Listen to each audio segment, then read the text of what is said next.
Hello সবাইকে, Kenya welcome.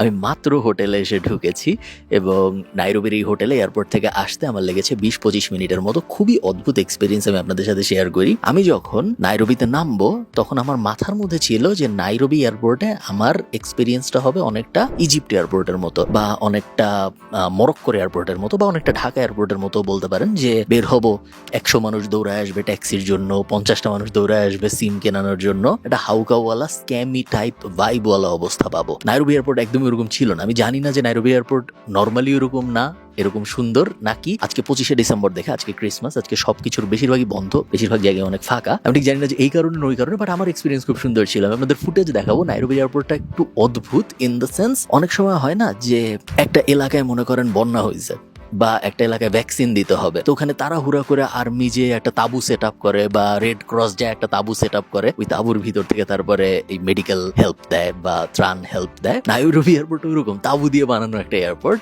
এবং বেশ বেশ মজা লাগছে আমার। বাট খারাপ না কিন্তু একদমই, আমি অদ্ভুত বলতেছি বাট ইন আ ভালো সেন্স, একদমই খারাপ না। আমার অভিজ্ঞতা খুব সুন্দর ছিল। ই পাসপোর্টের আলাদা লাইন ছিল, ই ভিসার।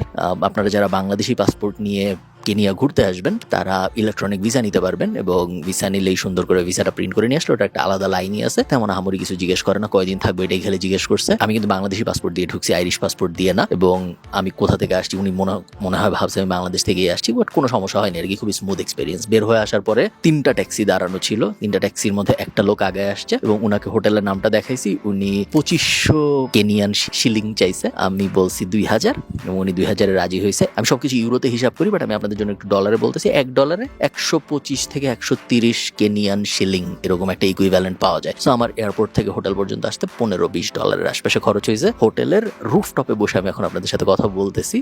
আমার পিছনে সুইমিং পুল এবং আমার চারিদিকে আমি নাইরোবি দেখতে পাচ্ছি। আমি ডাবলিন থেকে এসেছি। ডাবলিনে টেম্পারেচার ছিল ৩-৪ এরকম এবং নাইরোবিতে টেম্পারেচার ২০-২১ এরকম। সম্ভবত এখনো বেশ ভোর, যতই দিন বাড়বে, এখনো সূর্য উঠে নাই সেভাবে, যতই দিন বাড়বে ততই সম্ভবত টেম্পারেচার বাড়বে। সো আমি অ্যাকচুয়ালি লুক ফরওয়ার্ড করতেছি একটু গরম উপভোগ করার, কারণ ডাবলিনে বা আয়ারল্যান্ডে বা ইউরোপে আমাদের এরকম গরম উপভোগ করার সুযোগ হয় না এবং রোদ স্পেশালি উপভোগ করার সুযোগ হয় না। নাইরোবি আমি এখন পর্যন্ত তেমন দেখিনি। এয়ারপোর্ট থেকে হোটেল আসা পর্যন্ত যা দেখছি তাই। আমার কুইক থট হলো নাইরোবি বেসিক্যালি আপনি যদি বাংলাদেশের একটা মফস্বল শহর নেন এবং সেই মফস্বল শহরে অনেক অত্যাধুনিক বিল্ডিং বসান, তাহলে যে জিনিসটা হবে সেটা হলো নাইরোবি। ভেঙে বলি, কারণ হলো মনে করেন আপনি ফরিদপুর একটা শহর, ফরিদপুরের মধ্যে ধরেন গাছ গাছালে আপনি কিছু কাটেন নাই, গাছগুছ সবই আছে, বাট আপনি অনেক উঁচা উঁচা বিল্ডিং বসাইছেন। নাইরোবি আমার দেখে মনে হয়েছে অনেকটা ওই রকম। ঢাকার মধ্যে যদি অনেক গাছ থাকতো, ঢাকার মধ্যে যদি অনেক গ্রিনারিজ থাকতো, তাইলে ঢাকা যা হইতো নাইরোবি বেসিক্যালি তাই। অনেক উঁচা বিল্ডিং বাট একই সাথে অনেক উঁচা গাছও, অনেক সবুজ এবং অনেক বাতাসও। সি লেভেলের একটু উপরের দিকে কেনিয়া, এই কারণে অনেক বাতাস পাওয়া যায় কেনিয়ায়। আমি ঠিক জানি না আজকে আমি সারাদিন নাইরোবিতে কি করব, আপনাদের দেখাবো আমি সারাদিন যাই করি। তেমন কোনো কিছু করার কথা না, কারণ আমার অ্যাকচুয়াল ট্রিপ শুরু হবে আগামীকাল থেকে, সাফারি থেকে। টাটা। Hotel review. ঢোকার সাথে সাথে ফার্স্ট এই পাশে বাথরুমটা যদি খুলি, বেসিক বাথরুম যেরকম হয় বেশ ভালোই actually, shower area, toilet and staff. এরপরে আমরা যদি একটু এদিকে চলে আসি, বিছানা এবং টিভি, হাবিজাবি জিনিসপত্র, দেন এইখানে তীব্র রোদ এবং গাছপালা।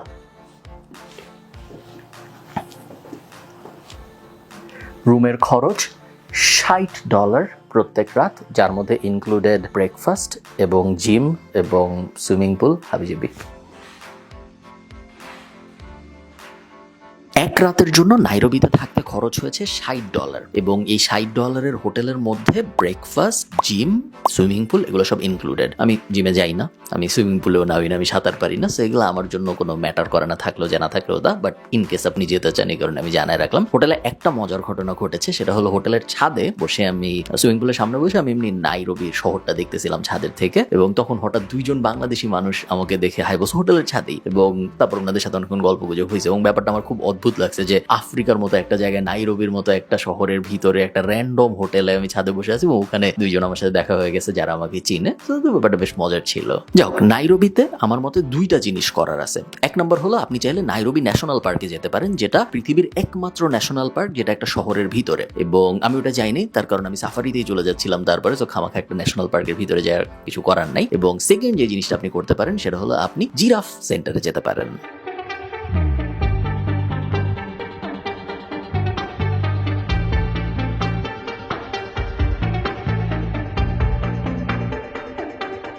1980 সালের দিকে একটা কাপল ছিল, এখন থেকে প্রায় 50-60 বছর আগের কথা। রথচাইল্ড জিরাফ বলে একটা জিরাফের প্রজাতি আছে, ওই প্রজাতিটা ওই সময় বিরল হয়ে যাচ্ছিল। 150টার মতো বাকি ছিল এবং এমন ভাবে ডিক্লাইন করতেছিল যে বোঝা যাচ্ছিল যে আর কয়েক বছরের মধ্যে রথচাইল্ড জিরাফ বলে আর কিছু থাকবে না। তো এই কাপলটা হাজবেন্ড অ্যান্ড ওয়াইফ উনারা ঠিক করে যে উনারা রথচাইল্ড জিরাফের প্রোটেকশনের জন্য কিছু একটা করবে। ওই সময়ে পৃথিবীতে সবচেয়ে বেশি রথচাইল্ড জিরাফ ছিল কেনিয়াতে, এবং উনারা ভাবে যে ঠিক আছে আমরা কেনিয়ায় যে ওখানে একটা স্যাংচুয়ারির মতো বানাবো, একটা অভয়ারণ্য বানাবো রথচাইল্ড জিরাফের জন্য।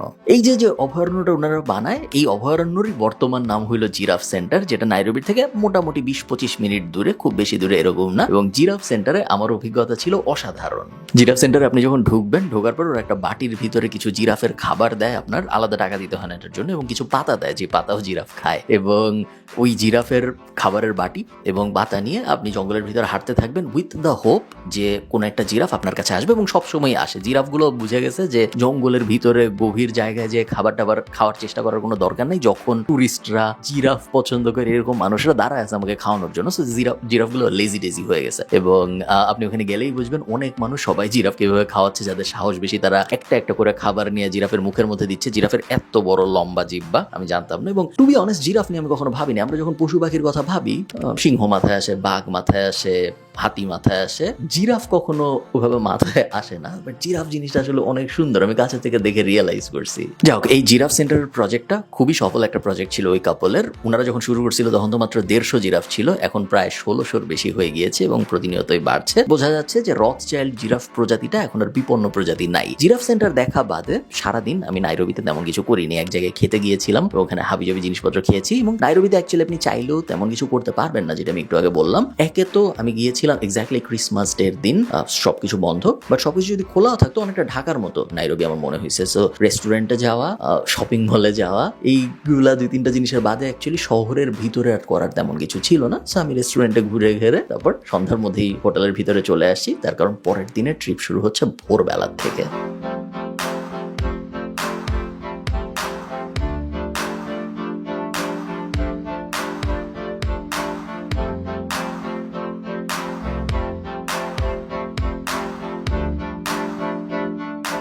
নাইরোবি থেকে ভোরবেলায় একদম 6টা-6:30টার দিকে নাইরোবির যে হোটেলে আমি ছিলাম সেই হোটেল থেকেই আমাকে ট্যুরের গাড়ি পিক করে মাসাই মারা নিয়ে যাওয়ার জন্য। এবং নাইরোবির থেকে মাসাই মারার যে জার্নিটা, এই প্রায় 4.5-5 ঘন্টার মতো জার্নি। এই পুরো জার্নির মধ্যে গাড়ি অনেক জায়গায় থামে, কখনো কখনো কিছু ট্যুরিস্ট ডেস্টিনেশন টাইপ জায়গায় থামে, এখান থেকে সুন্দর দেখা যায়, ফটো পয়েন্ট ওরকম জায়গায়। কখনো কখনো বাথরুম ব্রেকের জন্য থামে, কখনো কখনো বিভিন্ন গিফট শপ আছে ওগুলাই থামে। বাট একটা মাত্র থামা আমার মতে বলার মতো, সেটা হলো দ্য গ্রেট রিফট ভ্যালি। একদম সহজ করে আমি যদি আপনাকে বোঝানোর চেষ্টা করি যে দ্য গ্রেট রিফট ভ্যালি ব্যাপারটা আসলে কি, এটা মূলত একটা বিশাল ট্রেঞ্চ মানে হলো একবার উপরে উঠতেছে মাটি, একবার নিচে নামছে, অনেকগুলা পাহাড়, একের পর এক পাহাড়, তারপর আবার একটা ট্রেঞ্চ, তারপর আবার একটা পাহাড়, তারপর আবার একটা ট্রেঞ্চ, বিশাল জায়গা জুড়ে এই জিনিস। এবং এই কারণে এটাকে বলা হয় দ্য গ্রেট, নর্মাল ট্রেঞ্চ না, নর্মাল ভ্যালি না, দ্য গ্রেট রিফট ভ্যালি। আপনারা মনে হয় বুঝেন নাই কত বড়।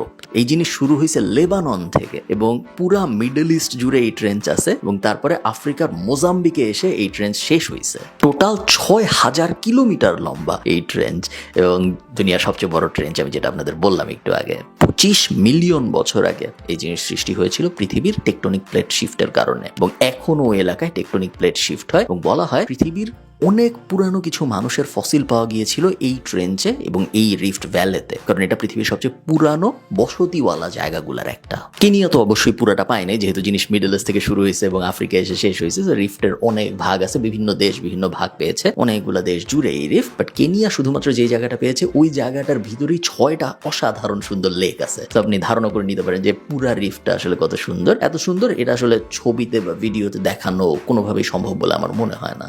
যাও, গ্রেট রিফট ভ্যালিতে আমি ছিলাম আধা ঘন্টার মতো, জাস্ট ছবি তোলা, দেখা, ইতিহাসটা জানা ইত্যাদি। তারপরে আমরা আবার মাসাই মারার দিকে রওনা দিই। হ্যালো, মাসাই মারায় আপনাদের ওয়েলকাম। আমি আজকে ভোর 7টায় উঠছি, এবং 7টায় নাইরোবি থেকে আমাকে পিক করছে একটা ল্যান্ড ক্রুজার, এবং গত প্রায় 4.5 ঘন্টা ধরে সেই ল্যান্ড ক্রুজারে করে আমি এখন মাসাই মারা জঙ্গলের একদম মাঝখানে। এইদিকে আমি জানি না ক্যামেরা কতটুকু দেখা যাচ্ছে, সরি আমি হাঁপাচ্ছি, আমার একটু হাইক করে উঠতে হয়েছে উপরে। এদিকে আমাদের কটেজগুলা, যে কটেজগুলায় আমরা রাতে থাকবো। এবং জার্নির প্রথম 2 ঘন্টা বেশ স্মুথ ছিল, যেহেতু শহরের ভিতর থেকে বেরোচ্ছিলাম, নাইরোবির ভিতর থেকে। বাট যখন থেকে জঙ্গল শুরু হইলো তখন থেকে ব্যাপারটা একটু কমপ্লিকেটেড হয়ে গেল, কারণ জঙ্গলের ভিতরে তো রাস্তা নেই, মাটি, এবং ল্যান্ড ক্রুজার এভাবে যাচ্ছে। গত 2.5 ঘন্টায় আমি যে পরিমাণ বালি খাইছি, আমার ধারণা অত বালি আমি গত 5 বছরে খাই নাই। বাট তারপরে আমার খুব খুশি লাগতেছে, আমার মাথা থেকে পা পর্যন্ত পুরোটা বালি। বাট তারপরে আমার খুশি লাগতেছে, তার কারণ জঙ্গলটার এন্ট্রিতে ঢোকার সাথে সাথে ঢুকে 2-3 মিনিট গেছে, এরকম ডান দিকে তাকায় দেখি 20-30টা হাতি দৌড়ায় যাচ্ছে। এবং ক্যাপটিভিটি ছাড়া তো আমরা কখনো অ্যানিমালও তো দেখি না, এবং যে চিড়িয়াখানা টিড়িয়াখানা ওগুলো ছাড়া। সো প্রপার জঙ্গলে অ্যানিমালদের নিজস্ব হ্যাবিটেটে অ্যানিমাল দেখার সৌভাগ্য আমার আগে তেমন হয় নাই। সেইবারই প্রথম হাতিগুলো দেখে আমার খুব ভালো লাগছে। আনফরচুনেটলি আমি ফুটেজটা নিতে পারিনি, কারণ এক্সপেক্ট করিনি যে জঙ্গলের একদম শুরুর দিকে এত হাতি থাকবে। আমি আমার জীবনে যত জঙ্গলে গেছি তার মধ্যে বেশিরভাগই হইলো প্ল্যান্ড জঙ্গল, এবং প্ল্যান্ড জঙ্গল এবং আনপ্ল্যান্ড জঙ্গলের মধ্যে সমস্যা হইলো প্ল্যান্ড জঙ্গলে সবকিছু অনেক গুছানো থাকে, যেটা আনপ্ল্যান্ড জঙ্গলের ভিতরে থাকে না। আয়ারল্যান্ডে বা ইউরোপে যে জঙ্গলগুলো আমি গিয়েছি ওগুলো যেহেতু প্ল্যান্ড জঙ্গল, সেটা রাস্তা আছে, সেই রাস্তা দিয়ে যাওয়া যায়। আমার আশপাশে অনেক পোকামাকড় আপনি দেখতেছেন, যেটা আরেকটা ইন্টারেস্টিং ব্যাপার অ্যাবাউট প্ল্যান্ড জঙ্গল ভার্সেস ন্যাচারাল জঙ্গল। ন্যাচারাল জঙ্গলে অনেক আনএক্সপেক্টেড ব্যাপার হয়, এবং ন্যাচারাল জঙ্গলে এত পোকামাকড় থাকে যেগুলো এক্সপেক্টেড না। আমি একটু আগে একটা শর্ট এর জন্য রেডি হচ্ছিলাম, ক্যামেরাটা এক জায়গায় বসাইছি, এবং বসানোর সাথে সাথে 10-15 সেকেন্ডের মধ্যে পুরো ক্যামেরা পিঁপড়া দিয়ে ভরে গেছে। এবং এই জিনিস আমি কখনো এক্সপেক্ট করিনি, যেটা একটা আরেকটা পার্থক্য জঙ্গল, প্ল্যান্ট জঙ্গল এবং অ্যাকচুয়াল আসল জঙ্গল। আমার মনে আছে আমি ছোটবেলায় 3 গোয়েন্দায় পড়তাম যে সেরেঙ্গাটি, তানজানিয়া, এবং আমার ঠিক সামনেই সেরেঙ্গাটি, এবং আমার ডান পাশে এদিকে হলো তানজানিয়া। আমি এখন বসে আছি মাসাই মারাতে। দেখা যাক আগামী 1.5 দিন কেমন কাটে। আমাদের কটেজের ভিতরে বাঁশি আছে, হায়না চলে আসলে বাজানোর জন্য। টর্চ লাইট আছে বিশাল একটা। আমি জানি না সিংহ টিংহ কটেজে চলে আসবে নাকি, আসার চান্স খুব কম। বাট বারবার বলা হয়েছে যে এই যে পেরিফেরি, এই যে অঞ্চল মার্ক করা আছে একটু পরপর, ওটার বাইরে না যাইতে, কারণ জঙ্গল যেহেতু যে কোনো কিছুই হইতে পারে, বিশাল জঙ্গলে কোনো কিছুরই কোনো ঠিক ঠিকানা নাই। ওকে, থাকেন আপনারা। আমি দেখি 2 ঘন্টা পরে আমাকে পিক করার কথা আজকের বাকি দিনের সাফারি শুরু করার জন্য। আমি মনে মনে একটু এক্সাইটেড, আবার একটু নার্ভাসও, তার কারণ যেহেতু জঙ্গল, কি দেখা যাবে এবং কি দেখা যাবে না তার কোনো গ্যারান্টি নেই। এমনও হইতে পারে আগামী 1.5 দিনে আসলে সিংহ দেখা হইলো না, এমনও হইতে পারে আগামী 1.5 দিনে চিতাবাঘ দেখা হইলো না। হাতি আর হরিণ দেখছি, ওই 2টা বাদ। বাট তারপরে আরেকটু সুন্দর করে দেখতে পারলে ভালো লাগবে। এবং কত পোকামাকড়ের সাথে যে এক্সপিরিয়েন্স হবে আমার, এটার কোনো ঠিক ঠিকানা নাই। আমি একটু হাঁটছি এবং আমার পাটা পুরাটা একদম কাদা কুদায় মাখায় গেছে। আমার ধারণা আগামী 1.5 দিন বেশি ইন্টারেস্টিং হবে, দেখা যাক।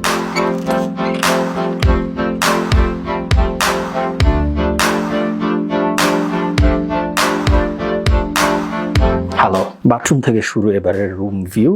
এরপরে চলে আসলাম আমরা লিভিং এ, এবং তারপরে একটা বিছানা, এপাশে একটা সেফ, এবং সেফের উপরে ইন্টারেস্টিং একটা জানালা টাইপ জায়গা, এরপর জানালা, এবং তারপরে মেইন দরজা। পুরাটার থেকে বাইরে চলে গেলেই আমরা চলে আসলাম মাসাই মারার একদম ভিতরে। আচ্ছা, এই হোটেলের খরচ, এবং এরপরে আমি আরেকটা হোটেল দেখাবো আপনাদের, ওইটার খরচ, হোটেল বলাটা ঠিক না, এগুলো কটেজের মতো, এগুলোর খরচ এবং বিস্তারিত আমি এখন বলতেছি না। আমি ভিডিওর শেষে আপনাদের পুরো ট্রিপের খরচের একটা ব্রেকডাউন দেবো, ওখানে এই ভিডিও আমি কভার করবো। একটা কারণ আছে এটা এখন না বলার। আচ্ছা, ট্রিপে আরেকটু প্রোগ্রেস হওয়ার আগে আমরা কেনিয়ার হিস্ট্রিটা অল্প করে জেনে নিই। তেমন কোনো জটিল হিস্ট্রি আমি বলবো না, কোনো টেনশনের দরকার নাই। কেনিয়া মূলত একটা জঙ্গল ছিল, এবং এখনো কেনিয়া মূলত একটা জঙ্গল মেইন, এবং মাঝখানে কিছু কিছু সিটি। 3 মিলিয়ন বছর আগে, সো 1 মিলিয়ন মানে 10 লাখ, 3 মিলিয়ন মানে 30 লাখ, 30 লাখ বছর আগে এই জঙ্গলের ভিতরে মানুষ, সিংহ, হাতি, ঘোড়া, বাঘ সবকিছু একসাথে থাকতো, কারণ এটা পুরাটাই একটা জঙ্গল ছিল, এবং 3 মিলিয়ন বছর আগে কোনো শহর বা সভ্যতা ছিল না। আপনারা ছোটবেলায় বিভিন্ন বইয়ে মোম্বাসা, সোয়াহিলি, সাভানা এই ধরনের কথাবার্তাগুলো শুনেছেন, তাই না? প্রত্যেকটা কথা হয় একটা জঙ্গলকে বোঝায়, বা একটা ট্রাইবকে বোঝায়, একটা জনগোষ্ঠীকে বোঝায় যারা ওই জঙ্গলের ভিতর ওই সময় থাকতো। এবং এই প্রত্যেকটা কথাই কিন্তু এসেছে কেনিয়ার বিভিন্ন প্রভিন্স থেকে। একদম প্রথম সেঞ্চুরির দিকে আপনি যদি কেনিয়ার ম্যাপের দিকে তাকান, আপনি দেখবেন যে কেনিয়ার পাশেই কিন্তু সাগর, ইন্ডিয়ান ওশান। এবং একদম প্রথম সেঞ্চুরির দিকে ইন্ডিয়া, পাকিস্তান এবং আরবের লোকজন কেনিয়া নামে যে একটা জায়গা আছে, আফ্রিকা নামে যে একটা জায়গা আছে, ওই জায়গার ব্যাপারটা আবিষ্কার করে। এবং ইন্ডিয়ান যে সাবকন্টিনেন্ট এবং কেনিয়ার মধ্যে কিন্তু আসলে ওই রকম দূরত্ব নাই। আমি আয়ারল্যান্ড থেকে গেছি, আমার 15 ঘন্টা লাগছে। বাট আপনি যখন বাংলাদেশ থেকে যাবেন, বা যারা ইন্ডিয়া থেকে যায়, তাদের কিন্তু এত সময় লাগে না যাওয়ার জন্য। এবং ইন্ডিয়া এবং কেনিয়ার মাঝখানে যে জিনিসটা, ওটা হলো ইন্ডিয়ান ওশান। এই ইন্ডিয়ান ওশান দিয়ে জাহাজ আসতো ইন্ডিয়ান সাবকন্টিনেন্ট থেকে কেনিয়াতে। শুরুর দিকে মেইনলি মানুষ আসতো মশলা বেচতে, মশলা গাছগুছ থেকে নিতে, এবং অ্যানিম্যালের বিভিন্ন জিনিসপত্র নিতেছে। হাতির দাঁত ভয়ঙ্কর দামি ব্যাপার ছিল, রাইনোর যে হর্ন ভয়ঙ্কর দামি ব্যাপার ছিল, এবং এগুলা ইন্ডিয়ান সাবকন্টিনেন্ট থেকে মানুষজন কেনিয়ায় আসতো জাহাজে করে, কেনিয়ার ভিতরে শিকার করতো, কেনিয়ার মানুষজনকে মারতো, অনেক অরাজকতা হইতো, অ্যানিম্যালও মারতো, মানুষও মারতো, এবং তারপরে যা যা লুট করতে পারতো সব লুট করে আবার জাহাজে ভরতো, আবার জাহাজ নিয়ে আবার ইন্ডিয়ান সাবকন্টিনেন্টে ওরা চলে যাইতো। আপনারা, আমি শিওর ছোটবেলায় ভাস্কো দা গামার নাম শুনছেন। এই ভাস্কো দা গামা লোকটা 1498 সালে কেনিয়া দখল করে ফেলে। কেনিয়া অ্যাটাক করে ফার্স্ট উনি, এবং তারপর যুদ্ধটাই জিতে এবং তারপর উনি দখল করে ফেলে কেনিয়া। ভাস্কো দা গামা ছিল পর্তুগিজ, এবং উনি যখন কেনিয়া দখল করে তখন কেনিয়া পর্তুগিজ সাম্রাজ্যের ভিতরে চলে যায়। তারপরে বেশ অনেকদিন পরে ওমানি সাম্রাজ্য চলে আসে এবং আরব তারপরে পুরো দুনিয়া কন্ট্রোল করা শুরু করে, এবং তখন পর্তুগিজদের কাছ থেকে এটা আবার আরব সাম্রাজ্যের ভিতরে চলে আসে। তার অনেক অনেক দিন পর বাংলাদেশ, ইন্ডিয়া, এই সাবকন্টিনেন্ট যেভাবে ব্রিটিশরা দখল করছিল, একইভাবে আফ্রিকাও ব্রিটিশদের আন্ডারে চলে যায়। এবং একমাত্র যখন আফ্রিকা ব্রিটিশদের আন্ডারে যায় তখন থেকে ওই দাস কেনা বেচা ব্যাপারটা শুরু হয়। তার আগে কিন্তু দাস কেনা বেচা ব্যাপারটা তো ছিল না। আপনারা হয়তো কেনিয়ার নাম শুনে বুঝতে পারতেছেন যে দাস প্রথা ওইটার খুব বাজে একটা হিস্ট্রির অংশ। এবং ওই সময় যেটা হইতো, ব্রিটিশরা জাহাজে করে আসতো, কেনিয়ার মানুষজনকে জাহাজে তুলতো, এবং কেনিয়ায় কিছু লোকাল রাজাকার টাইপ মানুষজন ছিল যারা আবার কেনিয়ার মানুষজনদেরই ধৈর্য দাস বানায় বেচে দিত ব্রিটিশ মানুষজনদের কাছে। তারা নিয়ে যেত এবং তারপরে তারা ব্রিটিশ এম্পায়ারের ভিতরে এসে সেই দাস আবার মানুষকে বেচতো। বড় বড় যারা জমিদার ছিল, বড় বড় যারা রাজা ছিল, তারা এই দাসগুলা কিনতো। 1963 সালে, সো আমাদের মাত্র 7-8 বছর আগে কেনিয়া ব্রিটিশদের থেকে মুক্তি পায়। আচ্ছা, আপনাদের বোঝার সুবিধার জন্য আমি মাসাই মারাকে জঙ্গল জঙ্গল বলতেছি। অ্যাকচুয়ালি জঙ্গল, আমরা ছোটবেলা থেকে জঙ্গল বলতে যা বুঝি মাসাই মারা তাই, বাট অফিসিয়ালি কিন্তু এটাকে জঙ্গল বলে না, এটাকে বলে ন্যাশনাল রিজার্ভ। কারণ মাসাই মারা বা কেনিয়ান সরকার ওরা চেষ্টা করতেছে এগুলা রিজার্ভ করার জন্য, এই যে যত জঙ্গল টঙ্গল আছে এগুলো সব রিজার্ভ করার জন্য।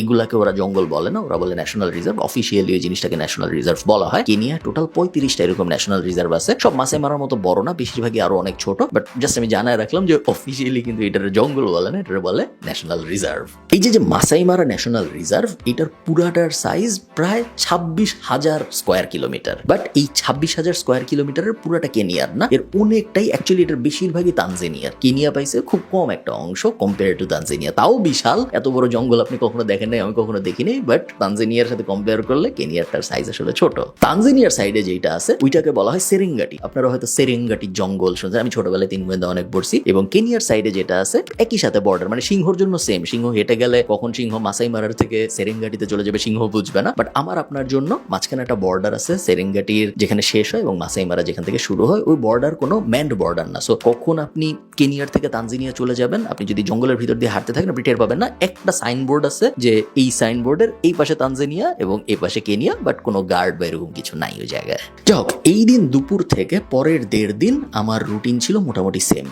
ভোরবেলা ওঠা, ব্রেকফাস্ট করা হোটেলে, এবং তারপরে গাড়িতে উঠে সারাদিন জঙ্গলের ভেতরে ঘোরা। বেশিরভাগ সময় গাড়ি থেকে নামার কোনো উপায় নেই। তো জঙ্গলের ভিতরে আপনি গাড়ির ভিতরেই থাকবেন, গাড়ি ঝাঁকি খাইতে খাইতে চলবে, এবং গাড়ির ড্রাইভার স্পট করার চেষ্টা করবে বিভিন্ন অ্যানিমাল। স্পট ব্যাপারটা কিভাবে হয় আমি আপনাদের একটু বুঝাই বলি, কারণ জঙ্গল তো বিশাল, জঙ্গলের কোন জায়গায় সিংহ আছে, কোন জায়গায় হাতি আছে, ঘোড়া আছে, তো কেউ জানে না। সিস্টেমটা সেটা হলো ড্রাইভার জঙ্গলে ঢুকে গাড়ি নিয়ে, ঢোকার পরে ড্রাইভার তার এক্সপিরিয়েন্স থেকে জানে যে ওই জায়গাগুলায় সিংহ থাকলেও থাকতে পারে, তো সে ওই দিকে আগানো শুরু করে। ড্রাইভারের আছে রেডিও, এবং এরকম তো ধরেন 50টা গাড়ি ঢুকছে, 50টা গাড়ি 50 দিকে চলে গেছে, কোন একটা গাড়ি সিংহ দেখলো, তো সেই গাড়ি তারপরে রেডিওতে জানায় যে হ্যাঁ আমি এত দাগরিমাংশে এই যে আমার পয়েন্ট, এই পয়েন্টে আমি একটা সিংহ দেখছি, বা এই পয়েন্টে আমি একটা হাতি দেখছি। সাধারণত সিংহ দেখলেই বলে, কারণ বাকি সব অনেক বেশি, সিংহ একটু লোকেট করা কঠিন, বা চিতা লোকেট করা একটু কঠিন। সেটা রেডিওতে জানায় এবং তারপরে সব গাড়ি ওই দিকে দৌড় দেয়। এটা হলো জেনারেল প্রসেস। হাজার হাজার ক্লিপ আছে আমার কাছে অ্যানিমেলের, অ্যাকচুয়ালি হাজার হাজার ক্লিপ আছে, বাট আমি আপনাদের ওগুলো দেখাবো না, ওগুলো আমি আমার ব্যক্তিগত সংরক্ষণের জন্য তুলেছি। এর থেকে অনেক ভালো ক্লিপ আপনারা ন্যাশনাল জিওগ্রাফিতে দেখেন অ্যানিমেলের, এবং আমারগুলা বেশ ঝাঁকি টাকি খাচ্ছে, যেহেতু আমি গাড়ির ভিতর থেকে করছি। তো আমি ওগুলো দেখে আপনাদের বিরক্ত করবো না, আমি অল্প কিছু দেখাই।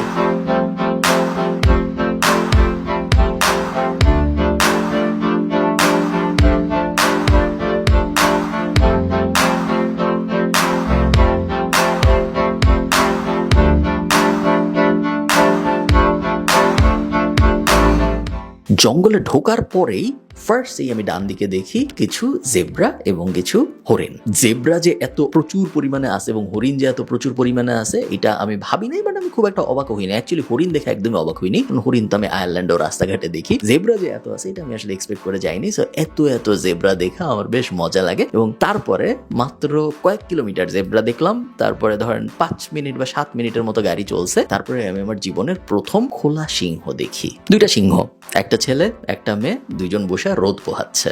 আমি শিওর আপনি চিড়িয়াখানায় সিংহ দেখছেন। আমি সম্ভবত ছোটবেলায় চিড়িয়াখানায় সিংহ দেখেছি, আমার যদিও মনে নেই, অনেক ছোটবেলায় গিয়েছিলাম দেখে আমার মেমোরিতে সেভাবে আসছে না, বাট আমি শিওর দেখছি আমি ছোটবেলায় মিরপুর চিড়িয়াখানায় যায় সিংহ। একটা জঙ্গলের ভিতরে ওপেন সিংহ দেখা, যে সিংহ বনের রাজা, ভার্সেস একটা চিড়িয়াখানার ভিতরে ছোট একটা খাঁচায় আটকায় রাখছে একটা সিংহ, মরা সিংহ, বেসিক্যালি আধা মরা সিংহ। দুইটার কনসেপ্ট একদমই সেম না, এবং কেন সেম না এটা আমি আপনাদের ঠিক বোঝাও বলতে পারবো না। আপনি যখন পিছনে এত পাহাড়, চারিদিকে জঙ্গল, চারিদিকে কিচ্ছু নাই, মাঝখানে সিংহ হাঁটতেছে এবং সিংহটা জানে যে ওই এখানকার মেইন পাওয়ারের সোর্স, ওর কাছে আশপাশের কোনো কিছু না, ওরকম একটা জিনিস যখন আপনি দেখবেন কেমন যেন অদ্ভুত একটা ফিল হয়। এটা এক্সপ্লেইন করা কঠিন যে কিরকম লাগে, বাট বেশ অদ্ভুত লাগে, পজিটিভ অদ্ভুত, খারাপ অদ্ভুত না। তার একটু পরে, সিংহ থেকে একটু সামনে যাওয়ার পরে আমি দেখলাম একটা বিশাল বাফেলোর পাল, এবং প্রায় 200-300 বাফেলোর মতো ছিল ওই পালে। সবাই পাগলের মতো ঘাস খাচ্ছে, গাড়ি টাড়ি যে তাদের পাশ দিয়ে যাচ্ছে তাদের খুব একটা কিছু যায় আসে বলে মনে হয় নাই আমার। তার একটু পরে আমি খুব মজার একটা জিনিস দেখলাম, সেটা হলো একটা লোনলি হাতি। হাতি সবসময় লোনলি থাকে না, কখনো কখনো হাতির পালের ভিতরে থাকে। আপনি হয়তো যখন ন্যাশনাল জিওগ্রাফির ভিডিও দেখছেন, হাতিকে সবসময় পালে দেখছেন, কারণ পাল মানে হলো গ্রুপ অফ হাতি। বাট এই হাতিটা ছিল লোনলি হাতি, এবং আমার দেখতে খুব ভালো লাগছে যে ওই হাতিটা এত বিশাল একটা জায়গা, ওর জায়গার কোনো অভাব নেই, যে কোনো দিকে মাইলের পর মাইল হাঁটতে পারে, কোনো সমস্যা নেই, এবং ওর কখনো চিন্তা করতে হবে না যে কোনো একটা মাহুত ওকে দখল করে ফেলবে, ওকে দিয়ে ভিক্ষা করাবে, যেগুলো আমরা বাংলাদেশে হইতে দেখি। ওই ধরনের কোনো ঝামেলা ওর জীবনে কখনো আসবে না। এই ব্যাপারটা দেখে আমার বেশ শান্তি লাগছে। এরপরে বিকালের দিকে আমি দেখলাম জিরাফ, এবং জিরাফ নিয়ে আমার অনেক কিছু বলার আছে। প্রথম দিনে তো আপনারা অলরেডি দেখলেন যে আমি জিরাফ সেন্টারে গেছিলাম, যেটা ছিল একটা কন্ট্রোলড এনভায়রনমেন্ট, যেখানে জিরাফ আপনার কাছে আসে। বাট এই জিরাফ ওই জিরাফ সেম না, এগুলো তো ওয়াইল্ড জিরাফ, এবং এগুলো গাড়ি দেখে, গাড়ি তো ওদের সামনে দিয়ে প্রায় রেগুলারলি যায়। বাট এই জিরাফকে আপনি ধরতে পারবেন না, খাওয়াইতে পারবেন না। এই জিরাফ মাথা দিয়ে, গুতা দিয়ে আপনাকে বা লাথি দিয়ে আপনাকে ফালাই দিবে। সো কাছে যাওয়া যায়, বাট অত কাছেও যাওয়া যায় না। জিরাফ নিয়ে আমি জীবনে কখনো আসলে ভাবি নেই যে জিরাফ জিনিসটা এত সুন্দর হইতে পারে, এবং লায়ন থেকে বা হাতির থেকে বা জেব্রা জুবরা, হরিণ ফরিণ যা যা আছে সবকিছু থেকে জিরাফ খুব খুব অদ্ভুত। এটা খুবই অদ্ভুত একটা ব্যাপার যে এত লম্বা একটা জিনিস। জিরাফ যখন হাঁটে জঙ্গলের ভিতরে, মনে হয়, আমার অ্যাকচুয়ালি মনে হয়েছে এরকম যে আমি ইন্টারস্টেলার টাইপ একটা সিনেমা দেখতেছি, যে মঙ্গল গ্রহে বা পৃথিবীর বাইরের কোনো একটা গ্রহে একটা প্রাণী হাঁটতেছে। কারণ জিরাফ কিভাবে জানি হাঁটে, এত লম্বা অদ্ভুত একটা, যে আনলাইকলি, মানে জিনিসটা মিলে না, এই জিনিসটা ওখানে থাকার কথা না, কিন্তু এটা আছে। এরকম একটা ফিল হয় যখন আপনি জিরাফ দেখবেন, এবং জিরাফ এভাবে ওপেনলি দৌড়াচ্ছে, ওপেনলি হাঁটতেছে, এরকম একটা ব্যাপার যখন আপনি উপভোগ করবেন। আমার মতে পুরা ট্রিপের তখন পর্যন্ত হাইলাইট ছিল অ্যাকচুয়ালি জিরাফ দেখা। আমি কখনো ভেবে যাইনি যে আমি জিরাফ দেখবো বা জিরাফ দেখে আমার ভালো লাগবে। জিরাফ নিয়ে আমি জীবনে কোনোদিন ভাবিই নেই কিছু। বাঘ সিংহ নিয়ে ভাবে সবাই, জিরাফ নিয়ে কে ভাবে। বাট জিরাফ দেখাটা সারপ্রাইজিংলি বিউটিফুল ছিল, যেটা আমি একদমই এক্সপেক্ট করি নাই। এই তো এইসব করতে করতে প্রথম দিন শেষ হয়ে গেল। মাসাই মারার 2 নম্বর দিনটা এক্স্যাক্টলি 1 নম্বর দিনের মতো। ভোরবেলা ওঠা 6টার দিকে, ব্রেকফাস্ট করা, এবং তারপরে গাড়িতে ওঠা, গাইড ওয়েট করতে থাকে, গাড়িতে যে উঠবেন ইমিডিয়েটলি জঙ্গলে ঢুকে যায় এবং শুরু হয়ে যায় অ্যানিমাল স্পটিং করা। 2 নম্বর দিনের হাইলাইট যদি আপনি আমাকে জিজ্ঞেস করেন, এটা আনডাউটেডলি হবে সিংহ দেখা। সিংহ জিনিসটা আসলে খুব সুন্দর, এবং জঙ্গলের সেটিং এ দেখা, আর আমি এটা বারবার বলতেছি, বাট জঙ্গলের সেটিং এ দেখা আর নর্মালি দেখা একদম টোটালি ডিফারেন্ট, ভয়ঙ্কর রকম ডিফারেন্ট। কোনোটা মানে আকাশ পাতাল কোনো মিল নাই এই দুটার মধ্যে। এবার আমি যে সিংহর পালটা দেখলাম, এরা 5টা 6টা 7টা সিংহ অনেক দূরে একদল বাফেলো হাঁটতেছে, ওদেরকে ট্র্যাক করতেছে সিংহগুলো এখানে বসে রোদের মধ্যে, এবং তার ঠিক পাশে যে এই গাড়ি থামলো, বাট সিংহর তেমন কোনো আগ্রহ নাই গাড়ির প্রতি বা মানুষের প্রতি। ও বাফেলোর দিকে তাকায় আছে। যদিও বাফেলোর থেকে একটা মানুষ শিকার করা কিন্তু অনেক সহজ, বাফেলো বিশাল, বাফেলো মানে 200-300 একসাথে আছে। সো সিংহরা ওকে অ্যাটাক করে মারবে, তারপরে খাবে, অনেক কষ্টকর কাজ। কম্পেয়ার টু এখানে একটা মানুষ কিছুই করতে পারবে না ওকে খাইতে গেলে।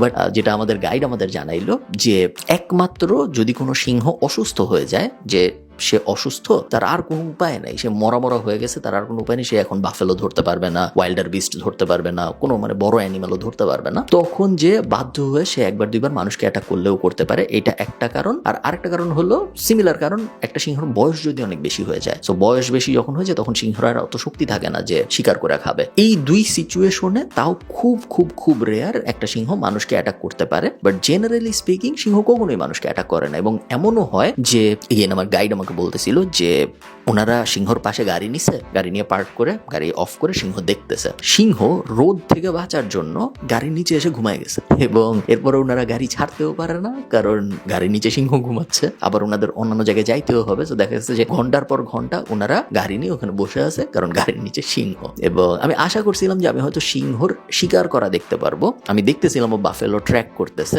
এবং আশা করতেছিলাম যে ও দৌড় দিবে বাফেলোর দিকে, বাফেলোর মধ্যে থেকে একটা বাফেলোকে আলাদা আলাদা করে ফেলবে, তারপর 6 জন মিলে ওকে শিকার করার চেষ্টা করবে। আমি ভাবছিলাম যে দেখতে পারবো, বাট পারি নাই। আমি যতক্ষণ ছিলাম সিংহ বসেই ছিল, কারণ অলস সিংহ, সবাই শুয়ে বসেই কাটাইছে, কিছু করে নাই। এবং বলা হয় যে সিংহ আপ টু 10 আওয়ার্স, কখনো কখনো 10 ঘন্টা এইম করে।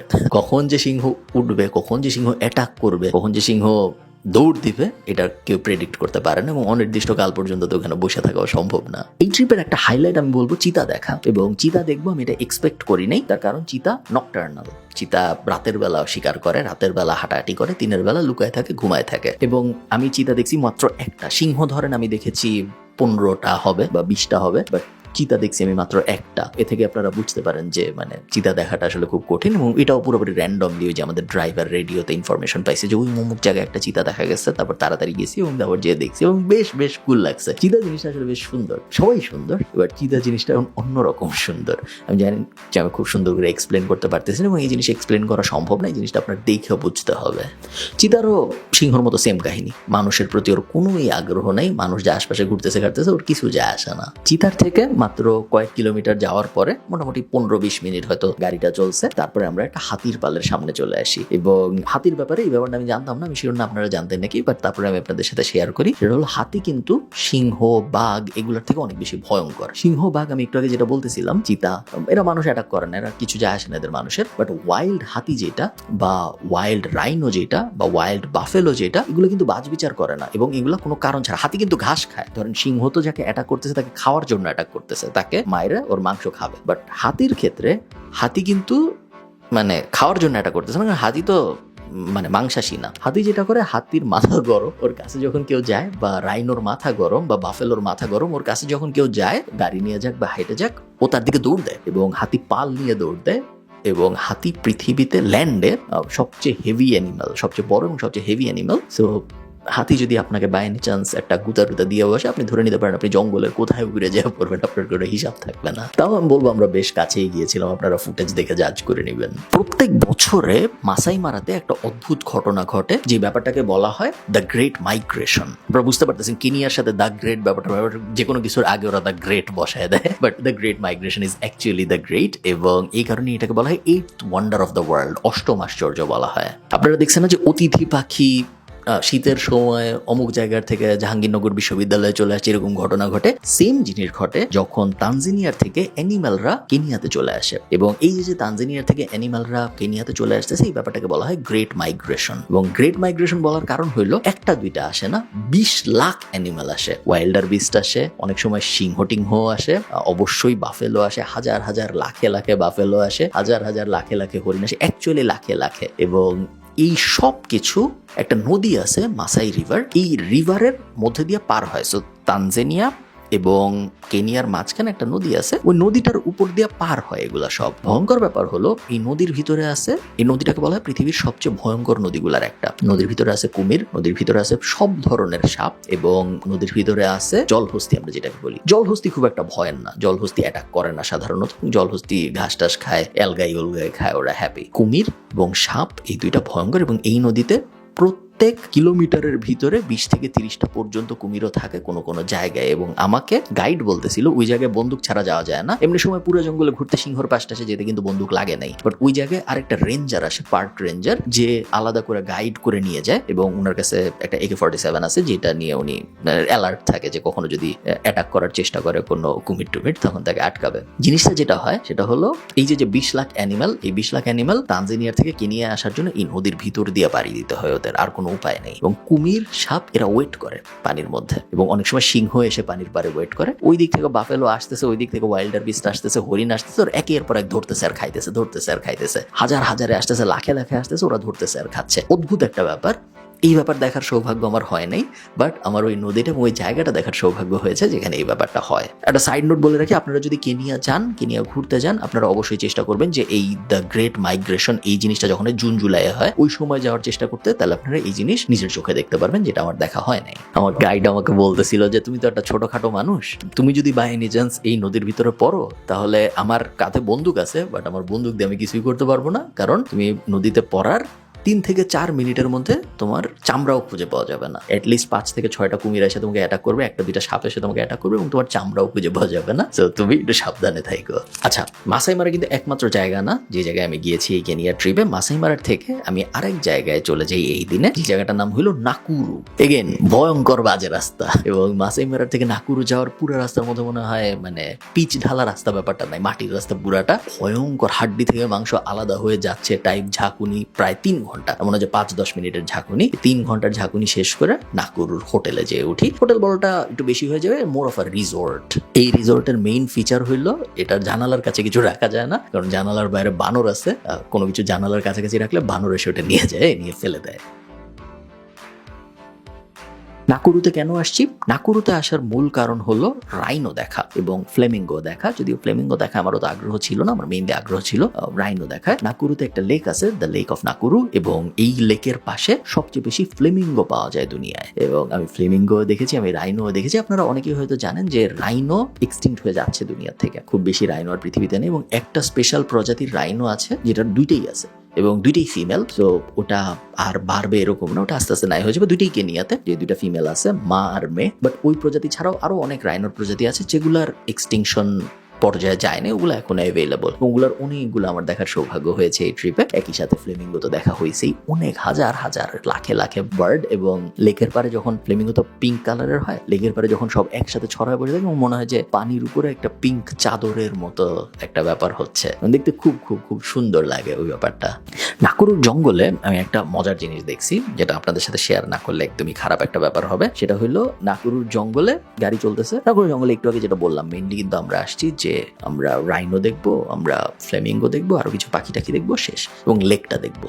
বাট কিছু দূর যাওয়ার পরে দেখি একটা জেব্রা উল্টা হয়ে পিঠ ঘষতেছে, মাটির ভিতরে শুয়ে আছে। এই জিনিস আমি বিড়ালকে করতে দেখছি, আমার যেহেতু বিড়াল আছে। বাট এই জিনিস যে জেব্রা করে এই বিষয়ে আমার কোনো ধারণা ছিল না। এবং তারপরে দেখলাম অনেকগুলা জেব্রা, ইনক্লুডিং জেব্রার বাচ্চা, বেবি জেব্রা, সবাই ওই জায়গাটায় আসতেছে, উল্টায় যাচ্ছে, পিঠ ঘষতেছে এবং বেশ মজা করতেছে, এবং তারপর আবার সোজা হয়ে হেঁটে চলে যাচ্ছে। খুব অদ্ভুত লাগছে আমার, এবং এটা আমার শেয়ার করতেই হইতো আপনাদের সাথে। এই তো ট্রিপটা তারপরে শেষ হয় আবারও নাকুরুর লেকটার পারে এসে সন্ধ্যার দিকে। খুব সুন্দর একটা ক্লিপ আছে, আপনারা এখন স্ক্রিনে দেখবেন, যে একটা জলহস্তি হেঁটে যাচ্ছে, জলহস্তি অথবা বাফেলো, আমার এই মুহূর্তে মনে পড়তেছে না, এবং পিছনে অনেকগুলা ফ্লেমিঙ্গো এবং অন্যান্য পাখি, সন্ধ্যার একটা সেটিং। আমার খুব ভালো লাগছে ওই ক্লিপটা। আচ্ছা, এবার ফাইনাল কথা, আপনার কি কেনিয়া যাওয়া উচিত নাকি উচিত না? অবশ্যই উচিত, বাট এখানে অনেকগুলা কিন্তু আছে। প্রথমেই আমি বলি, কেনিয়া নিয়ে আমাদের মাথার ভিতরে যে পারসেপশন আছে, অ্যাটলিস্ট আমার মাথার ভিতরে যেটা ছিল, আমি ওটা অনেস্টলি বলি, আপনাদের মাথার ভিতরে কি আছে আমি তো জানি না, বাট আমার মাথার ভিতরে যে জিনিসটা ছিল সেটা হলো কেনিয়া আফ্রিকার একটা দেশ, ওই দেশে নিশ্চয়ই অনেক স্ক্যাম হবে, ওই দেশে নিশ্চয়ই অনেক ঝামেলা হবে, সবাই খুনাখুনি হবে, মারামারি হবে, রাস্তাঘাট আনসেফ হবে, এরকম একটা ধারণা আমার মাথার মধ্যে ছিল। আমি জানি না এই ধারণা কোথা থেকে আসছে, বাট আফ্রিকা, কেনিয়া, এগুলো সবসময় আমি, যে বিল গেটস যে জায়গায় যায় ম্যালেরিয়া দমন করতে, ওই অ্যাঙ্গেলেই আমি চিন্তা করছি সারা জীবন। কেনিয়া একদম এরকম না। নাইরোবি ইজ বেসিক্যালি ঢাকা, এবং ঢাকার থেকে অ্যাকচুয়ালি বেটার, বিকজ লাল লাইটে সব গাড়ি থামে এবং তেমন কোনো ঝামেলা নাই, হর্ন টর্ন দিতেছে না কেউ, রাস্তাঘাট বেশ সুন্দর, উঁচা উঁচা বিল্ডিং, ঢাকার থেকে বেশি উঁচা বিল্ডিং নাইরোবিতে। নাইরোবির বাইরে আপনি যখন যাবেন তখন ওটা বাংলাদেশের বিভিন্ন গ্রাম, বাট আরো বিস্তর এবং অ্যাকচুয়াল পশু পাখিওয়ালা গ্রাম, যেখানে পুরা ট্রিপে, পুরা 5.5 দিন 6 দিনের মতো একটা ট্রিপ ছিল, একবারও এরকম হয় নাই যে কেউ এসে স্ক্যাম করার চেষ্টা করছে, কেউ এসে টিপস চাওয়ার চেষ্টা করছে। যেই জিনিস কিন্তু আমার অনেক ভালো ভালো দেশেও হয়েছে। ইজিপ্টে হয়েছে, আপনারা জানেন যারা আমার ইজিপ্টের ব্লগ দেখেছেন, মরক্কোতে হয়েছে, এবং কোনো সময়ে ইউরোপের কোনো দেশেও এই জিনিস বেশি হয়, যেমন ধরেন প্যারিসে অনেক হয়। প্যারিসে আমি যেই কবার গেছি আমার খুবই বিরক্ত লাগছে যে মানুষজন এসে আইফেল টাওয়ারের নিচে চাবির রিং বিক্রির চেষ্টা করতেছে, এই ধরনের জিনিসপত্র প্যারিসে অনেক হয়। খুব খুব খুব বিরক্তিকর একটা ব্যাপার। কেনিয়াতে আমি মনে মনে প্রিপারেশন নিয়ে গেছিলাম যে এগুলো হবে, বাট এগুলোর কিছুই হয় নাই। সো কেনিয়া 100% আমার খুবই ভালো এক্সপিরিয়েন্স ছিল। ট্যাক্সি নেওয়ার থেকে শুরু করে, হোটেলের সার্ভিসের থেকে শুরু করে, ট্রিপের সার্ভিস, সবকিছুর থেকে শুরু করে, নর্মাল মানুষজন, রাস্তাঘাট, কোনো জায়গায় আমি তেমন কোনো সমস্যা দেখি নাই। সো ওই দিক থেকে কোনো সমস্যা নাই। Problem however is the road infrastructure. আপনার যদি বয়স একটু বেশি হয়, বা আপনার যদি এরকম মাথায় থাকে যে না আমি আমার বাবা মাকে নিয়ে যাব, বা আপনার নিজের যদি কোনো ধরেন আপনি 50 বা 60 বছর হয়ে গিয়েছে, তাহলে আমার ধারণা আপনার একটু সিরিয়াসলি চিন্তা করা উচিত আপনি আদৌ যাবেন নাকি, বিকজ রাস্তাঘাটের অবস্থা খুব একটা ভালো না। গাড়ি সারাক্ষণ এমন করতে থাকে, এবং এমন না যে 10 মিনিটের জন্য, 3 ঘন্টার জন্য এমন করে, 4 ঘন্টার জন্য এমন করে। সো আপনি যদি সুস্থ সবল ব্যক্তি হন, তাও আপনার খুব কষ্ট হবে রাস্তায় চলতে, গাড়ির ভিতরে বসে বসে। এবং এই জিনিসটা যদি আপনি অ্যাভয়েড করতে পারেন, প্লাস আমার ইয়েলো ফিভারের ভ্যাকসিন নিতে হয়েছিল, আমি আয়ারল্যান্ড থেকে থেকে গিয়েছিলাম, যেহেতু আয়ারল্যান্ড সরকারের নিয়ম টিয়ম আছে যে আপনারা একটু আপনাদের ইমিগ্রেশন রুলস চেক করে নেবেন বাংলাদেশ থেকে যারা যাবেন। ইয়েলো ফিভারের ভ্যাকসিন ছাড়া আমার অন্য কোনো ভ্যাকসিন নেওয়া লাগেনি, এবং ইয়েলো ফিভারের ভালো ব্যাপার হইলো একবার নিলে সারা জীবন থাকে। তো আপাতত আমি আগামী দুনিয়ায় যেখানেই যাই আমি ইয়েলো ফিভার দ্বারা মরতেছি না, হয়তো অন্য কোনো কিছুতে মরবো, বাট ইয়েলো ফিভারে মরবো না। আমি আসলে অত মশা দেখি নেই, আমি ডিসেম্বরে গিয়েছি, এটা একটা কারণ হইতে পারে, বাট মশার এগেইনস্টে প্রস্তুতি অনেক দেখছি। সব হোটেলে মশারি ছিল, সব হোটেল থেকে বলছে যে বাইরে গেলে মসকুইটো রিপেলেন্ট ব্যবহার করতে ইত্যাদি ইত্যাদি, বাট অ্যাকচুয়াল মশা আমি খুব একটা দেখি নেই। এবার খরচের একটা হিসাব দিই আমি আপনাদের, যেন আপনাদের ট্রিপ প্ল্যান করতে আরো সুবিধা হয়। প্রথম দিন নাইরোবিতে যে হোটেলে ছিলাম, যেখানে আমার বাংলাদেশি মানুষজনের সাথে দেখা হয়ে গেল, ওই হোটেলের ভাড়া ছিল $60।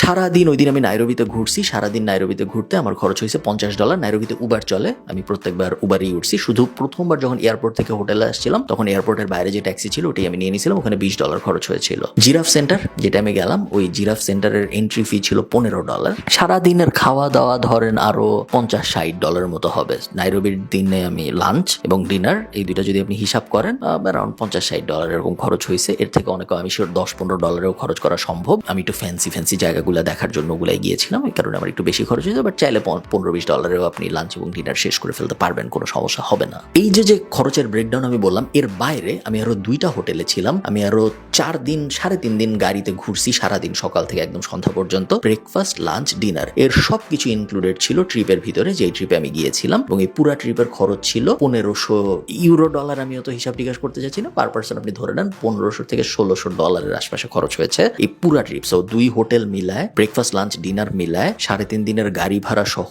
গাইড সহ, সারাদিন ঘোরা সহ। প্রত্যেকটা ন্যাশনাল পার্কে আপনি যখন ঢুকেন, ওগুলা ঢুকতে টিকিট লাগে, যেমন মাসাই মারাতে প্রত্যেক দিন সম্ভবত $100 টিকিট। তো ওগুলা সহ সব সহ $1500 পার পার্সন পুরা ট্রিপের জন্য আমার খরচ হয়েছে 3.5 দিনের। তো সব যদি যোগ দেই 4.5 দিনের মতো আমি ছিলাম, 5 দিনের মতো আমি ছিলাম হয়তো, পুরা নাইরোবি, মাসাই মারা, নাকুরু সব মিলায়। এই পুরা 5 দিনে আমার টোটাল খরচ হয়েছে $3200 থেকে $3500 আশপাশে, এবং এর থেকে আরো অনেক কমেও করা সম্ভব আপনি যদি ট্যুর আর একটু সস্তা নেন, আপনি যদি নাকুরু না যান, আপনি যদি শুধু মাসাই মারা যান, আপনি যদি গাড়ি আর একটু সস্তা নেন। আমরা যেরকম প্রাইভেট কার নিয়েছিলাম, যেখানে অন্য কোনো টুরিস্ট থাকবে না, পুরো গাড়িতে শুধু আমিই থাকবো, এরকম না হয় আপনি যদি অন্য টুরিস্টদের সাথে নেন, ওটাও বেশ মজার। আপনি যদি আর একটু কম দামে হোটেল নেন, তাহলে আপনি 3500 থেকে কমায় এটাকে হয়তো 2500-তে নিয়ে আসতে পারবেন ডলারে 5 দিনের জন্য। এর উপরে আপনার যুক্ত হবে flight cost, Dhaka to Nairobi flight যেটা ওইটা, এবং এর সাথে আপনার যুক্ত হবে ভিসা ফি। বাংলাদেশ থেকে নাইরোবি যাওয়ার জন্য আপনি সম্ভবত ভিসা নিতে পারবেন, ইলেকট্রনিক ভিসা, বাট তারপরে আপনি চেক করে নেবেন নেওয়া যায় নাকি যায় না।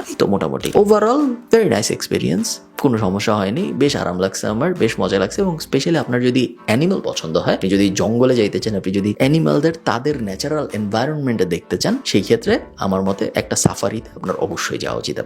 মানে জীবনে কোনো না কোনো সময় আপনার অবশ্যই একবার সাফারিতে যাওয়া উচিত। এই তো, ভালো থাকেন সবাই, আমাকে জানান আপনাদের এই ভিডিওটা কেমন লাগলো। আমি যখন কোনো ট্রাভেল টাইপ ভিডিও করি, তখন আমি রিয়েলি এক্সপেক্ট করি যে মানুষের যদি একটু কমেন্ট করে জানাইতো যে তাদের কেমন লাগছে, তাহলে আমার খুব ভালো লাগে, বিকজ এই ধরনের ভিডিও আমি খুব বেশি করি না। ভালো থাকেন, সবার সাথে আমার দেখা হবে পরে কোনো একটা ভিডিওতে। টাটা।